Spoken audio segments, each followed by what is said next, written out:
Hello and good morning, ladies and gentlemen. Welcome to the show. Today is August 5th, 2019, and, well, it's on. We're finding out what the Chinese are going to do. And, you know, it's just like Jim Rickards' books. He wrote Currency Wars was the title of one of his books, you know. And another one of the titles was The Death of Money, you know. And this is exactly what's going on. Anyway, let's open it up and let's get the chart started right here. And, failed to start audio capture. What's going on here? I think the charts are going. Yeah, they're going. Okay.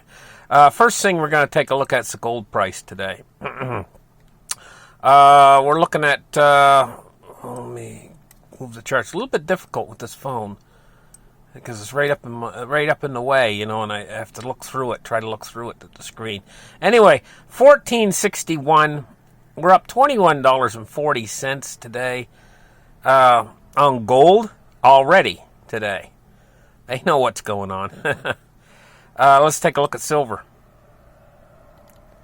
1640. Now, you know, it's funny. Silver isn't catching as much of a bid as gold, but it's up 21 cents on the day so far. So, running into gold and silver, everything's starting to... This is big. This is big, this currency war that's starting between the United States and China. Now it's spreading. It's not just a trade war. It's also a currency war. It's a race to the bottom. Nothing less. Take a look at cryptocurrency market capitalizations today. And we're looking at $310 billion for Bitcoin and the cryptocurrencies, with a Bitcoin dominance of 67.7%.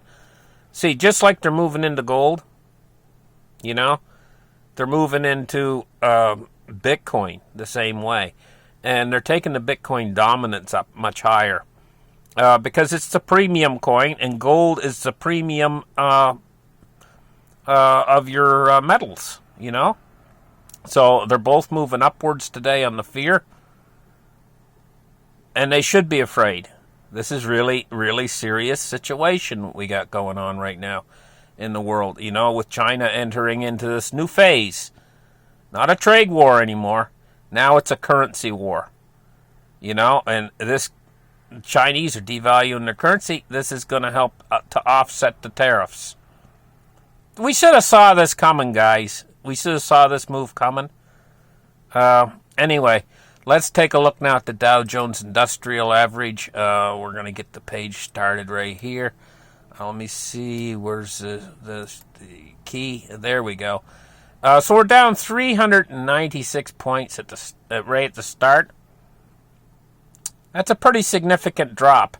But it's starting to move from the technicals, where it was the last few days. Now it's getting into fundamental trading. It's getting into the fundamentals. We could see big moves. This is not a technical move downwards. 429 now. It's moving fast. You know, it's just opened not long ago. 3 minutes ago it opened up. And now we're 429 points down. I'll tell you. Now it's 442 points down. That's why I say it's not technicals. These are not technicals. This is not technical moves down. This is fear. Real, honest fear. Everything's starting this morning. I think things are starting. It's been years on my channel. You know, I've been reporting on this. It's coming. It's coming. I think it's starting. Let's take a look now at crude oil price. Off $1.29. See, you can get this deflationary shock event, and then the reaction to it will send gold and silver and cryptocurrencies, all these alternative assets will go to the moon then. You know, we've been drifting along in this period for a long time of stagnation. Suddenly, this is, everything's changing real fast as we speak. Let me go back and take a look at the Dow one more time. 442. Let me shift the page. 424. Okay, it seems like it's just come down to a little ledge now, around 424 points down, but we could see some big moves down later in the day. Let's take a look now at The crude oil price is minus $1.29. Let's take a look at U.S. Treasuries and see what they're doing. Oh my gosh, this is terrible. Oh, look at this. Oh my goodness. Look. Look at the treasuries. Look at the yields. Look across the board at the 9 basis points, 8 basis points, 7 basis points down. Poured into treasuries to try to get safe. Can you imagine when this trade shifts? Only one place they're going to go in the end. After they're done with treasuries. There's only one place to go. There's one last chair available in the stadium. And that's where they're going to go. And it's gold, silver, and cryptos. You know? And gold and silver, you know. For you guys have been suffering through this for ages. Finally get to see what's going to happen when crisis really hits. You're going to see where the real value in the world actually exists. And it doesn't exist in the credit and paper markets. That's all just inflated. It's all inflated into a bubble. Not that they can't blow that bubble up bigger, and they're going to. It's just that when they blow that bubble up enormously big, we're going to be dealing with inflation. And so the trade's still going to go back to gold and silver. Gold and silver. Let's take a look now at the U.S. dollar index. See what it's doing. Oh, it's taking a beating today. Look at that. The dollar's taking a beating too. 97.67 on the U.S. dollar index. And you know we were riding high in the 98s there. Just a day or so ago, you know. Let's take a look at another thing here. Deutsche Bank. It's dropping. I think my personal opinion about Deutsche Bank is that we're in the final descent right now. You know? She's on her way down and out.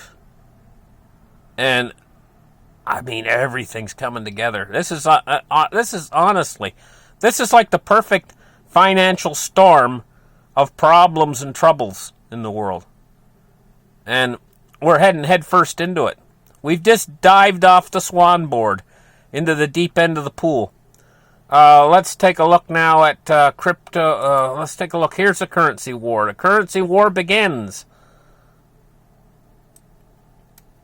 Global markets are tumbling after Beijing suspends U.S. agricultural imports. The yuan is plunging. I got to get on there later and we'll check. Just watch the yuan to see just how low it's going to go. 7-1, 8-1, 9-1 to the U.S. dollar. I mean, where's this going? You know, look at this. Look at these plunges and the spreads and everything. Look, the offshore yuan. Look at it. It's just plunging down. You know, guys, we live in amazing times. Let me turn the charts off right here. We live in amazing times right now, and there's an awful lot of people that are going to really suffer that just will not. They refuse to get out of the dollar. They believe it's the only game in town. And it's not the only game in town. We all know there's gold, silver, cryptocurrencies, you know. But they refuse. They can't see these other assets as having any potential. And that's because we've lived through years and years of enormous credit expansion. And an awful lot of profit's been taken off of this credit expansion. But it's over-leveraged this system to the point of unbelievable. I mean, it's unbelievable. But they're going to lever it up even more. Especially when crisis starts to hit. This is modern monetary theory, and it's only a theory. You know? And it's just like the theory of evolution, you know? How come sometimes things that are called theories, and they've never been proven to be correct, are accepted as correct when they're only a theory? Like our as an example, us, when we look out at the stars at night in the universe, when we look out into space with our big telescopes and stuff, and we say, this is so many light years away, and this and this and this. All we're looking at is a picture. We're looking at a picture that the telescopes are taking, and we're trying to analyze that picture and come up with answers. But, some of our answers might be incorrect, but we take them as gospel truth. Listen, thank you guys for listening to this episode of the Market Report. And we'll be watching the markets, and we'll be back again tomorrow morning. Bye-bye, guys.